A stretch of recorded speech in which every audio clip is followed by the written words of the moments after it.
नमस्कार दोस्तों, मैं हूं योगेश राणा और सवाल यह है कि आखिर महाराष्ट्र को लेकर भाजपा का पूरा प्लान क्या है। क्योंकि सत्ता प्राप्त होने के बाद भी ना तो एकनाथ शिंदे गुट ने और ना ही देवेंद्र फडणवीस के गुट ने और उनके सहयोगियों ने कोई जश्न मनाया है।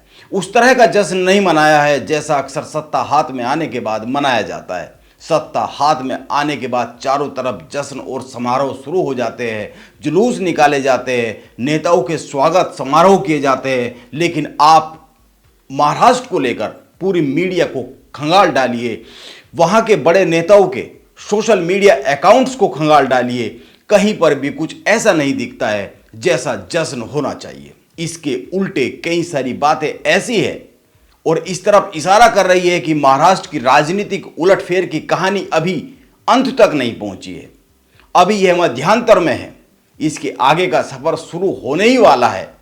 आप तीन बातों पर गौर कीजिए। एक, पूरे खेल के रचनाकार देवेंद्र फडणवीस तो नहीं है, यह बात धीरे धीरे साफ होती जा रही है। यह पूरी कहानी ऊपर से लिखी गई है और इसमें देवेंद्र फडणवीस, गुजरात बीजेपी के अध्यक्ष CR पाटिल और असम के मुख्यमंत्री हेमंत बिस्वा ने केवल इतना काम किया है जितना जितना उनके हिस्से में आया है, यानी कि अपनी अपनी भूमिका निभाई है। इसी के साथ देवेंद्र फडणवीस को उप मुख्यमंत्री बनाया गया है, जिसको लेकर वो स्पष्टीकरण जारी कर रहे हैं। उनका कहना है कि एकनाथ शिंदे को मुख्यमंत्री बनाने का प्रस्ताव उनका ही था। अगर मैंने निवेदन किया होता तो मुख्यमंत्री बन जाता। हमने विचारधारा की खातिर शिवसेना का मुख्यमंत्री बनाया है। पार्टी के वरिष्ठ नेताओं ने जोर दिया कि अगर मैं बाहर रहा तो सरकार नहीं चल पाएगी, इसीलिए मैंने डिप्टी CM का पद स्वीकार कर लिया। एकनाथ शिंदे को सफल मुख्यमंत्री बनाना मेरी जिम्मेदारी है, यह देवेंद्र फडणवीस कह रहे हैं और उनकी बात से साफ जाहिर होता है कि वो बस केवल यह दर्शाने की कोशिश कर रहे हैं कि मैं बड़ा महत्वपूर्ण हूं और मुख्यमंत्री जैसा ही हूं। एकनाथ शिंदे को सफल मुख्यमंत्री बनाने की जिम्मेदारी मेरे ही कंधों पर है। आप उनकी भाषा को गौर से देख सकते हैं, समझ सकते हैं। यह एक बात हुई और दूसरी बात, अभी महाविकास आघाड़ी को भंग नहीं किया गया है।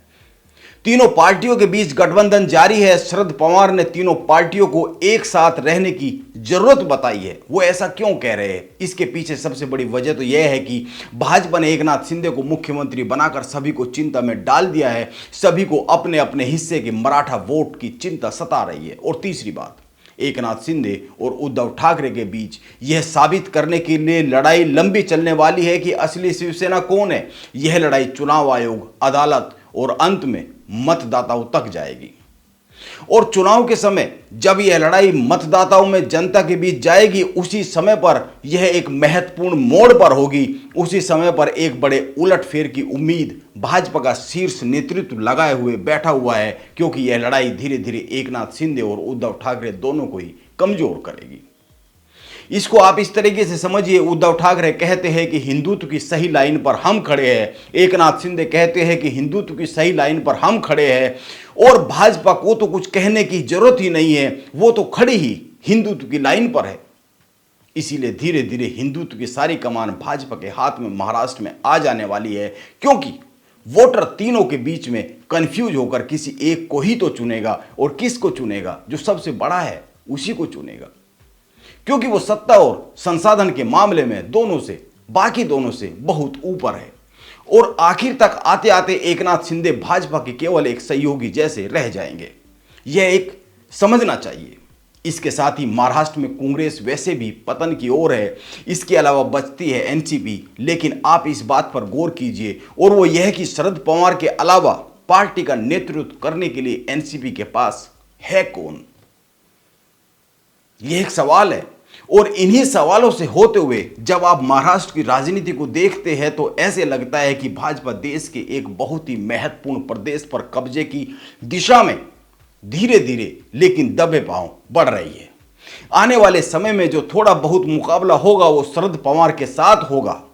वैसे भी हाल में भाजपा की गतिविधियों को देखकर यह लग रहा है कि नरेंद्र मोदी और अमित शाह अब इस दिशा में तेजी से काम कर रहे हैं कि बगैर सहयोगी दलों के आगे बढ़ा जाए। वो चाहे बिहार की राजनीति की बात हो या फिर मौजूदा महाराष्ट्र का उलटफेर। यह सब आभास कराता है कि भाजपा कांग्रेस के बाद सहयोगियों को पीछे छोड़कर अकेली ही फतेह के लिए निकलने के अभियान पर चल पड़ी है।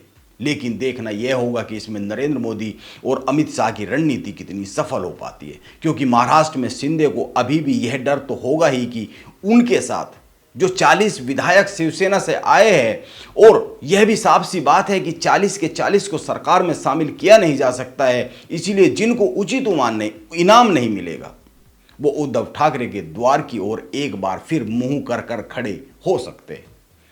और यह माना जा सकता है कि इन्हीं संभावनाओं पर विचार करते हुए शरद पवार अभी गठबंधन को समाप्त नहीं करने दे रहे हैं, और इसीलिए वो कह रहे हैं कि यह सरकार तो बस 6 माह की सरकार है। लेकिन देखना यह होगा कि किसकी मुराद पूरी होती है आने वाले महाराष्ट्र की राजनीति में। नमस्कार, आप बने रहे मेरे साथ।